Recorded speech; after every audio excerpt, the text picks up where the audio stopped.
Jon Brown here with you on ExpressFM, and as we build towards Icebreaker Festival 2026, and excitedly so, it is time now to speak to our next very special guest in that series of interviews where we talk to people behind the scenes of the festival and those involved with the festival.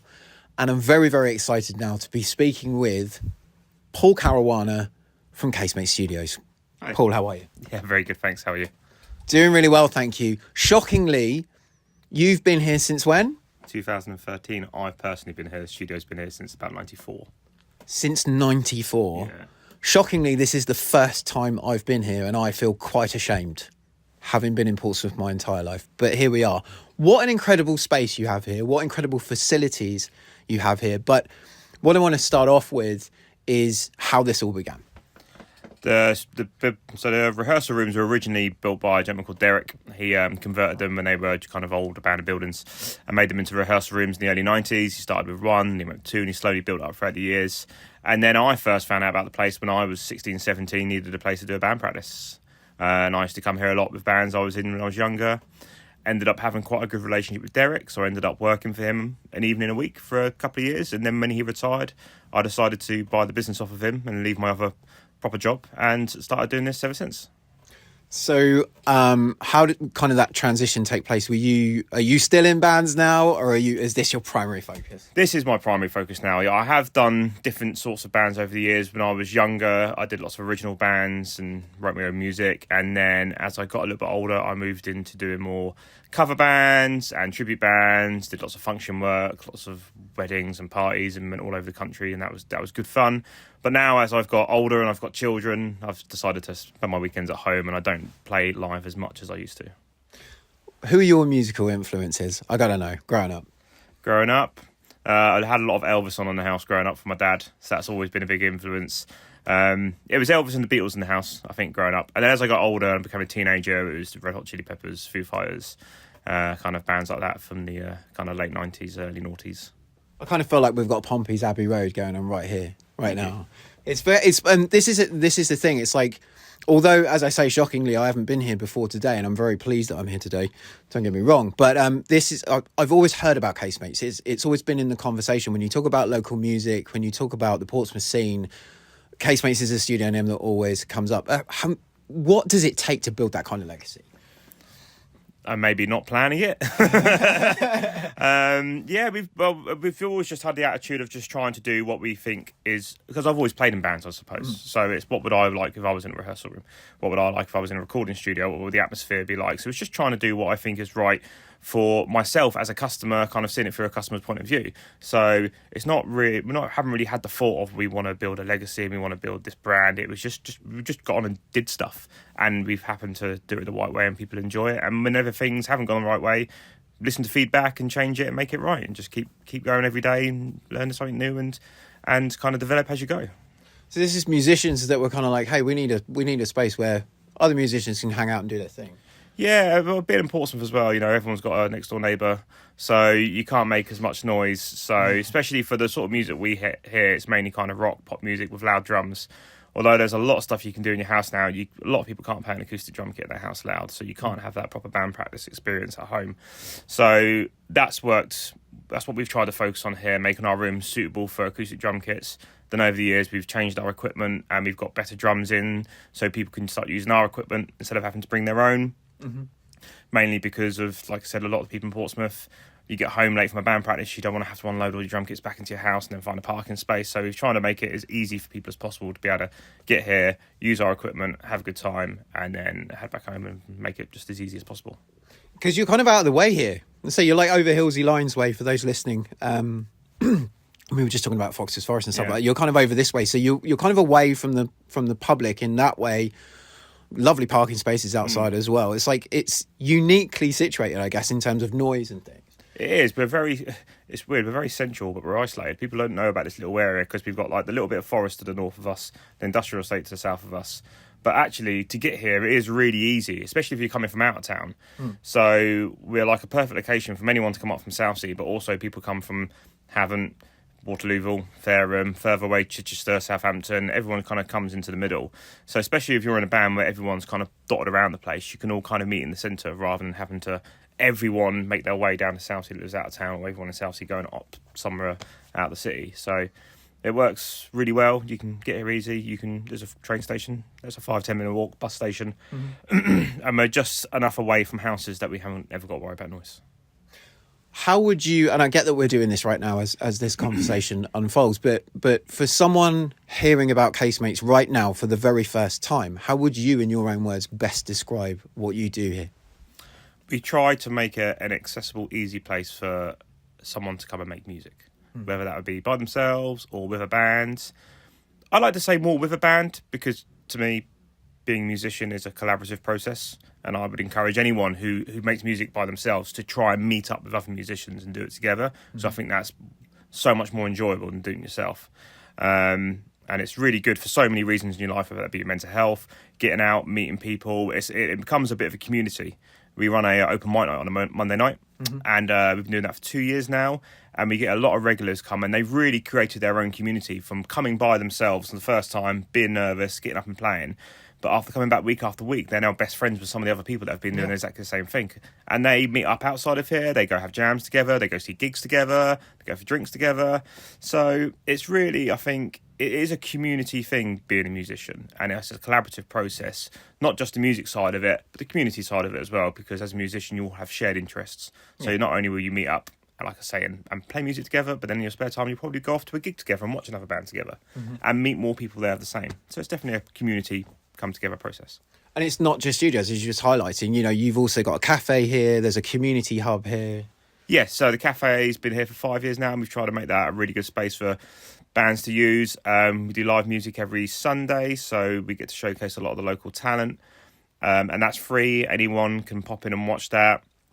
And then we make the space available in the evenings for anyone who wants to put on their own private gig, or we get a lot of that, bands that are starting out, and they invite all their friends and family. It's only a small space, so you don't have to have too many people in there to have a good atmosphere. So it's a really good starting block for when a band want to start playing live, to do it, and then build a bit of confidence, and then start reaching out to other venues around the city and start building like their career as a band. And speaking of, obviously, you're deeply involved now with Icebreaker Festival. How did that kind of relationship begin? And tell us about the connection you have to the festival. Well, the relationship that began in a very similar way to what I've just described, what's happening now in our cafe. So 15 years ago, when I was playing in original bands, I would go out, meet other bands, we'd all chat, kind of there'd be a social side to it and a community side of it. And that's how I got to know the guys that eventually went on to make Icebreaker. Mike and Dudley and the other guys, they were all in a band at the time called Underground Pilots. So they went on and they arranged a one-day festival called Feedback Festival, I think it was called. And it was at the Fat Fox. And because I just started doing it here, and we knew each other, there was just, oh, Paul, can you help with some backline? So, and that's how the relationship began. It was a very organic thing. And as Icebreaker's developed over time, my involvement has gotten more involved in it each year. And it's just a natural process that's happened through a kind of the community aspect of it. How would you best describe the festival in your own words to someone hearing about it for the first time? I keep saying the word, but it is community. Yeah. And that's the great thing about it. And when I'm there for the day, it's just every minute it's bumping into someone else you know. And there's a good vibe, everyone's chatting with each other, everyone's kind of supporting each other's bands, they're moving along from venue to venue, everyone's got a plan for the day. So it's just a really good atmosphere of people enjoying themselves, really supporting the local music scene and encouraging the bands that are playing. It's like local music Christmas. It is. That's what I call it. Yeah. Like, I always say to Mike, it's like our Christmas. Yeah, there is. And I think there's a lot of people that go along to it now, which is great, who don't necessarily know, definitely know all the bands, but they may not know the majority of them, but they will seek out new stuff. And they're up for, I've heard this band are good, let's go check them out. Because it's just going from band to band, experiencing new music, and just getting these bands to have an opportunity to get more of a following. I want to highlight the rehearsals as well, because as part of this process and as part of this partnership, there are artists here rehearsing for Icebreaker Festival, which was a service you provided. Tell us more about that. As in what, for the junior aspect of it? Yes, for the junior. Yeah. So the junior thing was a new thing this year, and Mike wanted to allow the opportunity for some under 18-year-old bands to play at the festival. I remember we were chatting about that. What we want to do is really encourage young bands as well and try and remove any barriers that will stop them from progressing as a band. So we were just like, well, let's give them some free rehearsal sessions, because I remember what it was like when I was 16 or 17. You don't have much money. Sometimes getting here can be a pain. You got to ask a parent for a lift, or you got to scrounge money for a train fare. So we were just like, well, it's just a part of the deal of them playing. They can come and rehearse here a couple of times for free. They can then lose some of that stress around playing their first gig, knowing they've had a few sessions to really rehearse, make it easier for them, make it more comfortable for them. And then they also get to use the equipment in the rehearsal rooms, which will be on the stage when they go to play. So all in all, the idea is it will just make their experience of it better, more comfortable, less nervous, and then hopefully they'll then put on a better show, enjoy it, and then keep some momentum going forward to do more gigs in the future. And I think you've just explored the ethos there of what you guys are about and what Icebreaker's about. In terms of, for me, it's always been about showcasing what we have on our own doorstep and giving that spotlight to people that might not necessarily have that opportunity otherwise, right? Yeah, definitely. It does showcase there's some really good bands around town. But also it does obviously bring in bands from out of town to Icebreaker as well, which is really good. So it's a really nice mixture of seeing bands that you've heard of from around town and then seeing something from out of town that you weren't expecting to watch. You just happen to stay in the pub after watching the last band and then you enjoy them as well. So you get some lovely surprises as well as encouraging the local music, and it's just a good mixture of it all. I've got to ask, because I can see there's a few gold records around and some very lovely looking chart awards as well. Tell us about those. So a lot of these belong to our producer Tristan that works in, I say a lot of them, all of them belong to Tristan. So he's a producer. He's from Portsmouth. He spent the majority of his years working up in London. I know he's at Metropolis Studios for a long time. And he's recently moved back to Portsmouth. So we've started a working relationship, and he uses the studio here quite a lot for his artists. The last couple of years he's been working deeply with the Lottery Winners. He worked on both their albums that got to number one. And he's been around kind of the professional music scene for a long time, so he's a great person to give advice to. He does meet up with local artists and he'll sit down and have a chat with them, give them advice of what he's learned along the way. So it's really nice to have a local guy that's gone off and done some stuff, and he's kind of back and he's given to the local community. What advice would you give to a local artist listening right now that they're aware, maybe through listening to this, it's like, oh, hang on a minute, there's a studio out there for me, there's a festival out there for me. What advice would you give them if they're thinking about making that step?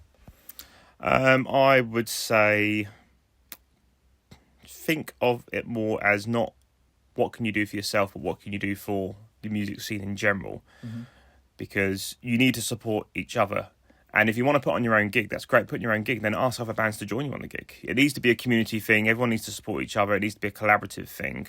Not one band is just going to propel like selfishly on their own. They need the support of everyone around them. So it's just kind of go into it, the attitude of kind of, it's not just about your particular band. You can support others as well, and they can support you, and together you can all grow together and learn off of each other and build a scene. And then that's how bands start to do really well. Are there any local artists, or a local artist in particular, or band in particular right now that's really doing it for you in the local scene? There are a few. There's a it's quite nice having the open mic night now. You get some really young bands come in, and some bands that haven't quite really got out into the scene yet. And there's a band going around. They've been coming in. I want to say their name is Common. And they've been hitting up the open mic night. They're really young guys, and they've been playing some really good music. It's really just nice to see them playing together, having fun, writing new tunes. So I say they could be one to watch out for. I don't think they're playing Icebreaker. I think they're just doing their third or fourth gig somewhere now. They've just literally just started. But it's nice to see that excitement in them when they're doing it for the first time. I really enjoy saying that, because it makes me think about when I was 16, how exciting it is when you're doing it then for the first time as well. Everything's new. It's like, we're going to be rock stars. Exactly. You haven't been beaten down by the world yet. No. We're moving it. Obviously, it's January now. I say Icebreaker's upon us. We're into a new year. What does 2026 look like for Casemates Studios? What are your plans, aspirations, your goals for this year? It's a tough one. There's loads of things like floating on the horizon, I suppose, that we're talking about with our staff here, and it's trying to find the right one to pick and go forward. Yesterday I went to the Guildhall for their launch of, so Portsmouth City Council is doing a bid to be Portsmouth City of Culture 2029. Have you know about this? I've heard about that, yeah. So I went to a meeting there yesterday, and lots of the creative industries and culture industries in Portsmouth turned up. It was a really good turnout. And there's some really exciting things planned. Apparently we're not allowed to go into detail because it's a competitive bid against other cities. So that's the most exciting thing, I think. And it's getting all these different organisations looking at each other, talking to each other, working with each other.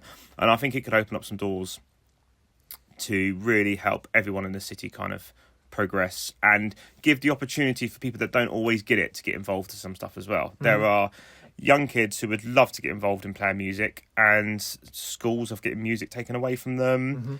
It's become a bit of a thing where you can do music, but you have to pay to do a club after school, which not everyone can do. So it's trying to find ways where I really want to make it more accessible for people that don't have the opportunity to get into music in the first place and play some instruments and experience the joy and fun that comes with it. We are, I mean, in terms of culture, in terms of talent, we are very strong as a city in that respect. Would you agree? I would agree, but I think what we're stronger with is the community sense of actually, to be a musician playing in a local musician scene, you haven't got to be the best. You haven't got to be the next Jimi Hendrix. It's more about the attitude and the kind of willingness to be part of a community and a team. And there's some people that come up here on and practice, and they're not the best musicians in the world, but they're such lovely people, and they have a really good time together, and what they create is original, and what they create is for themselves, and they're really happy with it, and it's genuine. And I would say that it means more than someone who wants to play guitar, so they just practice by themselves. There's only so far you can get doing that. You can be the best guitarist in the world, but if you're not going to play with other people, it's worthless. If you can get 3 chords together, great. Meet up with a drummer, bash those 3 chords out of a drummer, write a song, just go for it. Just start. Yeah. One foot in front of the other, right? Passion and perspective. I think. We can find out about you online, of course. I'm guessing you're on all the usual places, socials and Casemates. Yeah, we've got all those going, so you can check us out. We've got a website as well. You can use the website to book onto the rehearsal rooms online. You can also check out the events that we've got going on regularly, and any other information about the recording. There's links of how you can get in touch with us for stuff like that. Perfect. Paul, thank you very much for your time. Looking forward to seeing you at Icebreaker Festival 2026. And of course, this will not be my last visit here. I will be back very soon. Thank you so much. Thank you very much. Cheers. Thank you.